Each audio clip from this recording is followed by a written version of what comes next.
Ya pemirsa, Anda masih menyaksikan program di Indonesia Economic Club. Kita di segmen terakhir, tapi masih banyak hal yang perlu digali dari dua narasumber yang luar biasa pada malam hari ini. Prof, Ya. strategi, momentum itu bagian dari kesuksesan sebuah bisnis.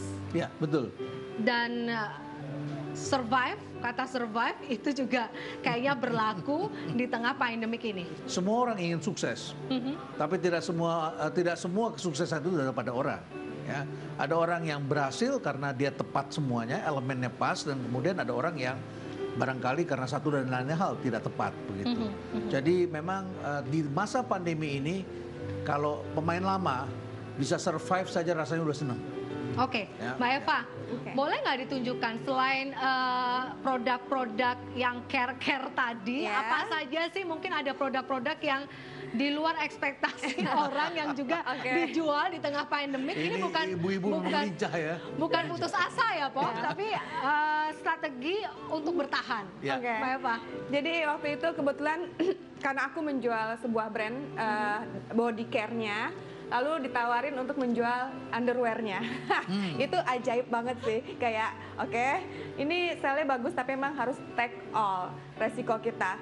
Kayaknya aku mikir-mikir, ya udah deh, harus ada yang menarik.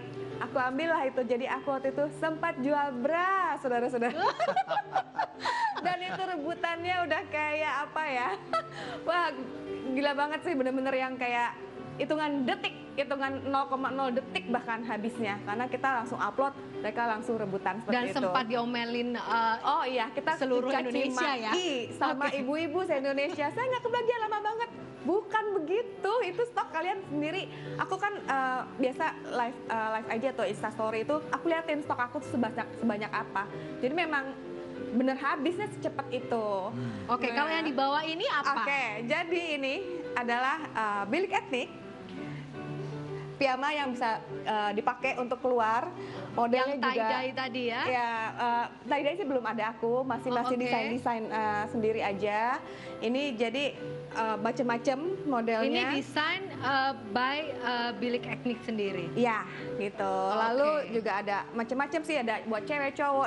Ke depannya tuh tidak menutup kemungkinan akan ada juga buat anak-anak atau misalnya fashion yang lain itu akan ada seperti itu. Jadi tadi Bro, bahkan produk yang tidak biasanya dijual juga di saat pandemi ini. Ya, karena ada kebutuhan, ada permintaan dan dia cepat sekali membacanya. Ya, kita sapa Misha. Misha, Misha, ya. kalau saya lihat ini di layar sudah ada kemasan rendang, yang ini kalau tidak salah kemasan frozen ya. Nyam-nyam ini. Nyam-nyam. Nyam-nyam, Iya. Selain ini, tidak menutup kemungkinan untuk membeli produk Misha melalui GoFood. Ya, itu dia salah satu pengembangan produk aku selama pandemi ini, karena kita udah bermain di packingan ini selama 8 tahun.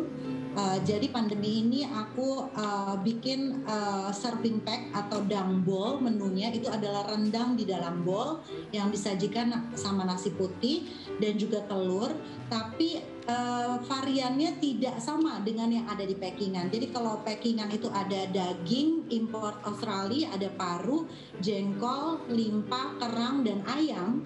Tapi kalau di serving pack, aku bikin menu baru dengan varian pakai gyutang dan juga pakai saikoro beef. Jadi menu ala Jepang aku kreasiin dengan bumbu rendang nangka Bayangkan yang gyutang.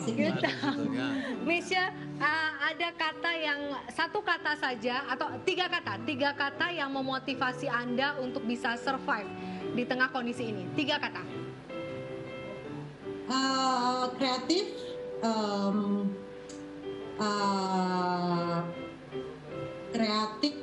kemudian optimis, dan juga survive. Itu sih tiga kata itu. Oke. 3 kata? Ya, untuk motivasi diri sendiri ya. Ya. Oke, jadi ya memang harus kreatif, terus niat menolong. Ketiga itu harus optimis. Thank you. Terima kasih banyak atas kehadirannya para wanita-wanita hebat dan waktunya Prof. Renat untuk memberikan catatan.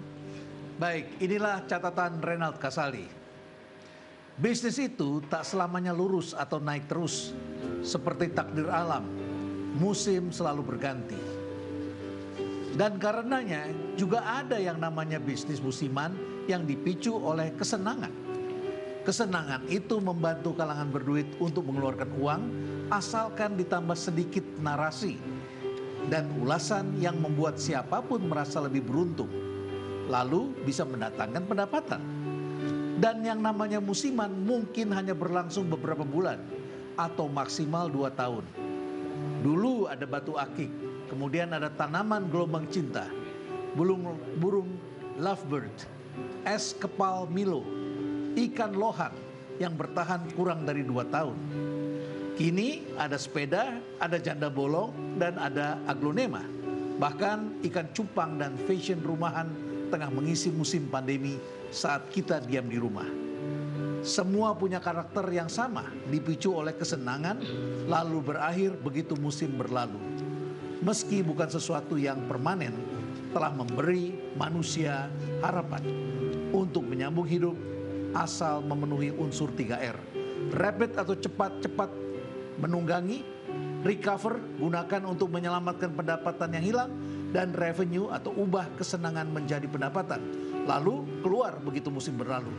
Begitulah bisnis musiman, menyambung usaha rakyat sebagai pertanda bahwa hidup itu masih ada. Terima kasih Prof. Renald, dan sepertinya kita sudah harus mengakhiri talk show pada malam hari ini, dan saya ingin menyapa Kita ucapkan terima kasih. Terima kasih banyak. Misha, sukses dengan rendangnya. Ya. Terima kasih Prof. kita. Dan Mbak Eva, sukses juga Mbak Eva, Terima kasih. buat segala macam bisnisnya dan tetap survive. Yes. Oke, Prof? Ya. Pemirsa, pastikan Anda tetap bersama kami dan kami akan kembali minggu depan di Indonesia Economic Club. Sampai jumpa. Sampai